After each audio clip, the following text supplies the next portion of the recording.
সাইদি সাহেব যে কথাগুলো বলেছিলেন সবাই সত্য প্রমাণিত হলো।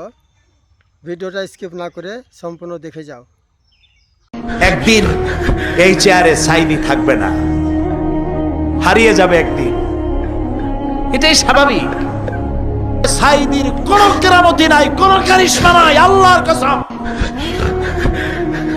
এখানে যে দোয়া যদি কবুল হয় তার একমাত্র কারণ কালামুল্লাহ, আল্লাহর কোরআন। আমি অযোগ্য, আমি অপদার্থ, আমি আল্লাহর এক গোলাম। সমস্ত মুজিজা এই কোরআনে। তাই লোকেরা বিশ্বাস করে এখানে দোয়া করলে আল্লাহ অনেক কথা শোনে, না শুনলেও তার কিছু আসে যায় না। ফাআলুল লিমা ইউরিদ, যা খুশি তাই তিনি করেন। মাসুদ আলম।